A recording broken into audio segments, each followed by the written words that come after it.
To close that series against the Minnesota Twins. 11-4 was the final there. And it puts the Guardians into the 80-win territory. And they'll head to Chicago to start up tomorrow night against the White Sox at whatever the hell they're calling Comiskey now. Guaranteed Rate Field is what it's called. 8:10 tomorrow night. 8:10, yeah, because it's Central Time. 8:10 tomorrow night here on WMMS and on the iHeartRadio app. If you listen to the show, by the way, on the iHeartRadio app, tell me where you do it.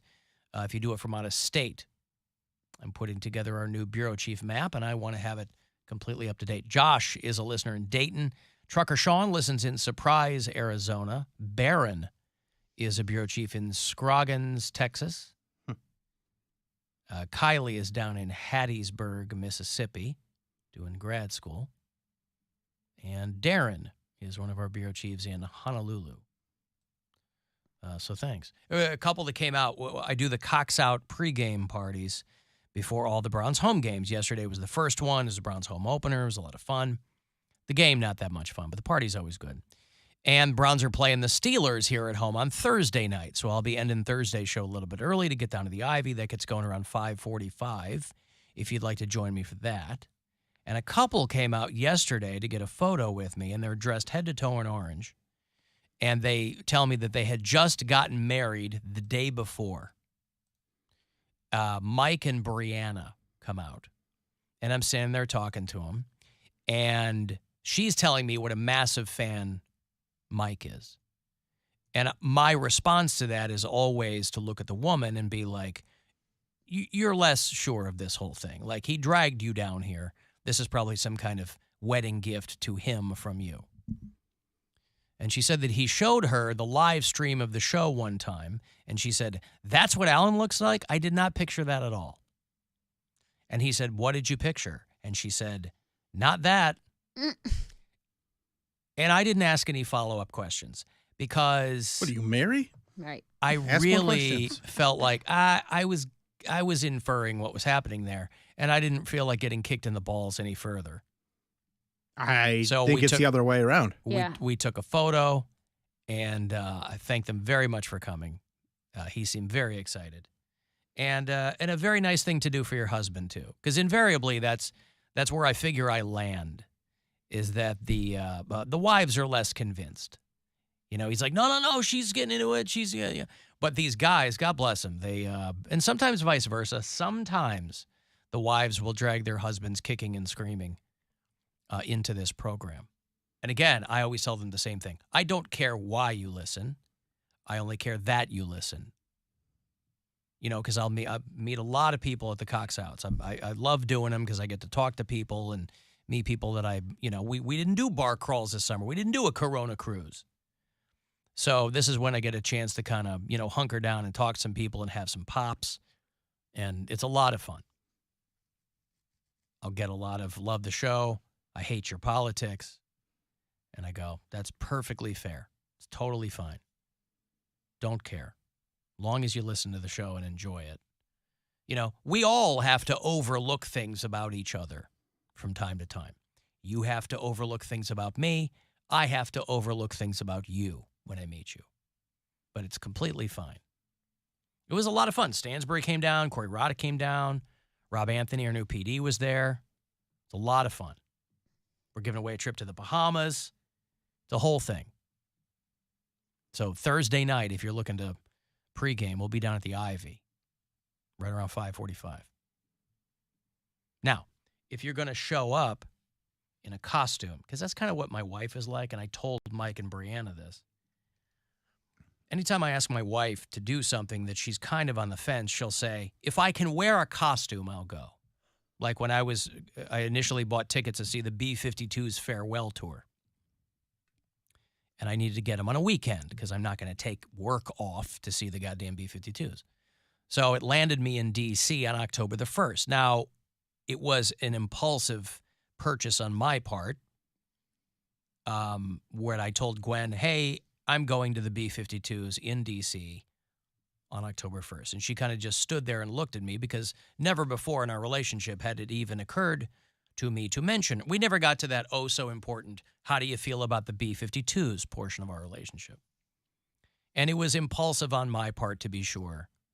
And as the weeks, and she wanted nothing to do. She's like, I'll go with you to D.C., but I might be doing something else. And she finally landed on, if I can wear a costume, I'll go to the show. I'm like, I imagine half the people at this show will be in some kind of weird costume. I won't be one of them. But as the days went on, I realized what a bad decision it was, and I ended up selling those tickets. But a lot of people are like that. If I can dress up, I'll go. And Mike and Brianna were there, and he had like a full-on Dumb and Dumber Jeff Daniels orange suit. Less comical, but like the full-on orange suit. Wonderful. And she had like an orange flower crown, or she was a little bit more reserved than he was. But very nice to meet them, and I'm hoping to meet more of you on Thursday. My twin nieces went as the Dumb and Dumber suits, the blue and the orange. The powder blue and the orange? Yeah. They did that when they were like 7. They're twins dressed in that. I was like, so clearly it was my brother and sister-in-law's idea, but they rocked it. They looked it's fantastic. So good. Yeah. Especially because they probably had no idea what. They just thought they were random costumes, or did your brother and sister-in-law show them? Like, I don't know. This is what we think would be funny. Yeah, I don't know if they watched the movie or not. But I remember seeing that and being like, oh, nailed it. Sure. If you can take adult costumes and shrink them down for kids, there's nothing better. Here, I've got a story for you. This Week in Jesus.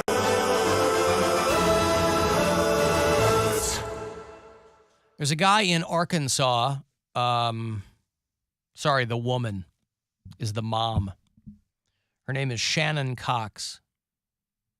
And is that the guy or the girl? I've read this story a couple of times. I'm sorry. Shannon is the guy. Sandy is the wife.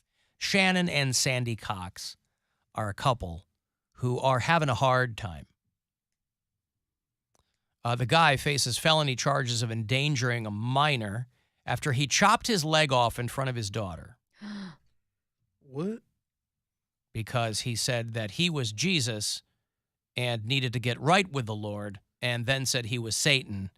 And boy, this guy's make up your mind. Really all over the place. This is a 48-year-old guy they're charging the wife because she left their child alone with him, because she said that she left without her daughter because she was worried about what the husband might do to her, but for some reason wasn't worried that he'd hurt the daughter. And he didn't. Not physically. Not physically, that's right.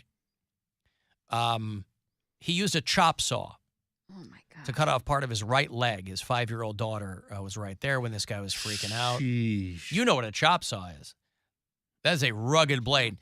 You ever see people, you ever see the guys that are out there cutting the contraction lines in new concrete? Mm-hmm. That's a chop saw. Ugh. It's meant to cut metal, concrete. Yeah. Like, it's a hardcore. Yeah. We used them to cut bricks. There you go. How did he even get his leg in there? Oh, I guess you just lower it down. Well, yeah. I mean, you see those guys. I mean, you put the blade, 90 degrees to the surface or whatever. Mm-hmm. So he drops this thing on his leg.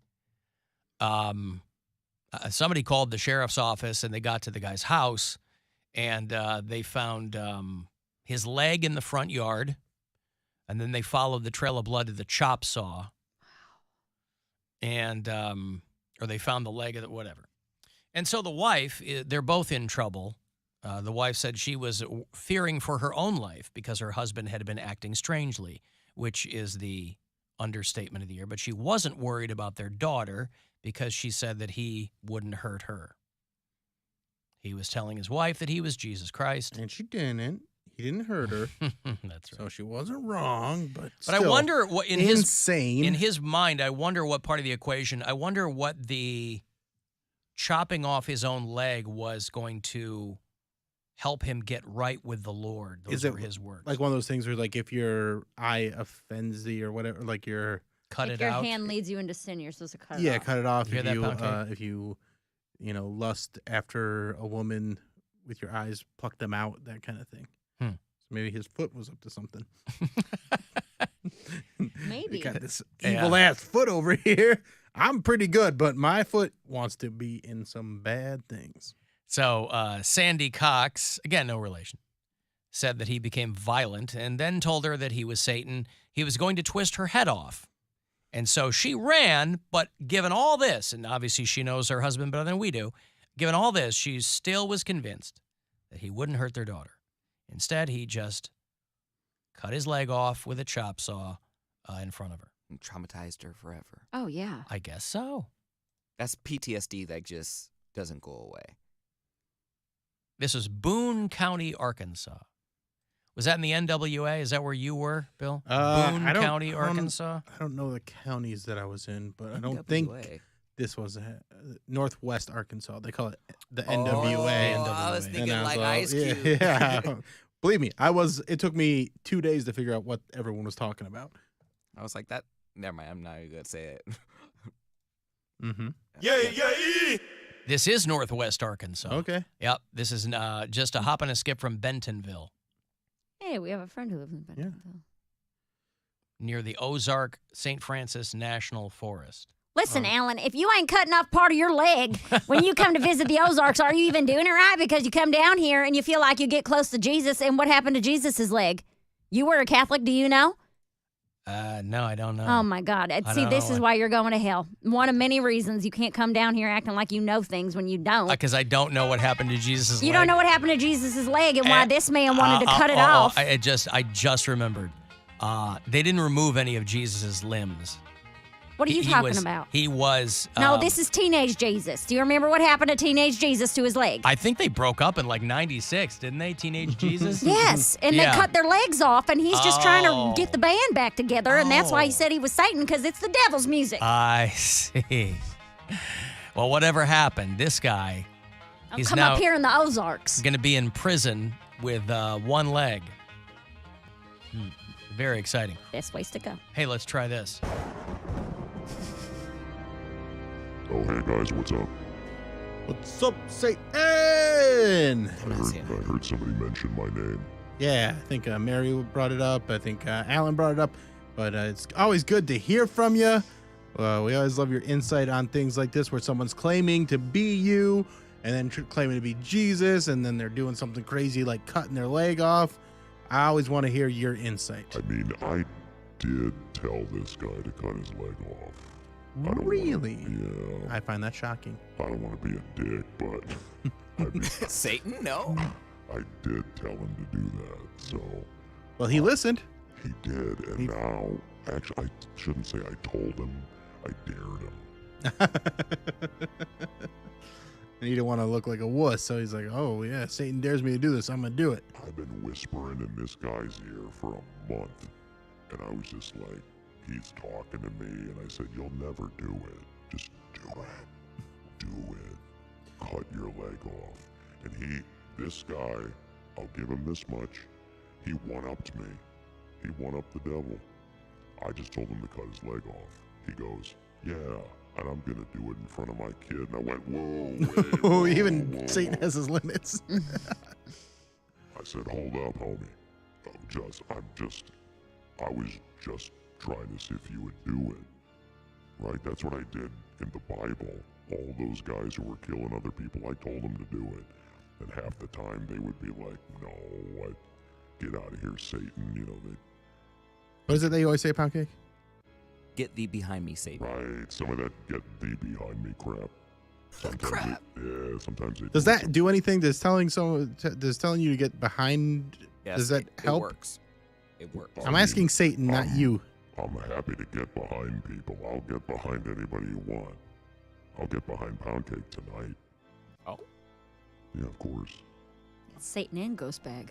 I'll see it. Doubling up.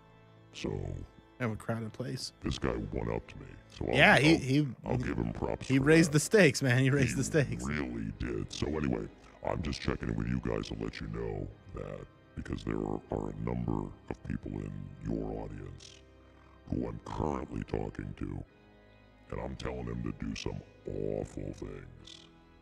And if they do it, this dude has raised the stakes. What kind of awful things are you telling them to do? Oh God, like vote for Republicans or just weird things like that. I don't know. We'll figure it out. intermittent fasting. All right. Well, it's good to hear from you. I'm glad you got to weigh in on that. Will you give me the bum's rush here? What's going on? No, we got to go to a commercial break. You may run hell, but you don't run WMMS. All right, same thing. Later. All right. Huh. All right. I don't know if Satan understands that. Spot blocks. Yeah, we gotta get the commercials. He doesn't pay the bills around here. I guess not.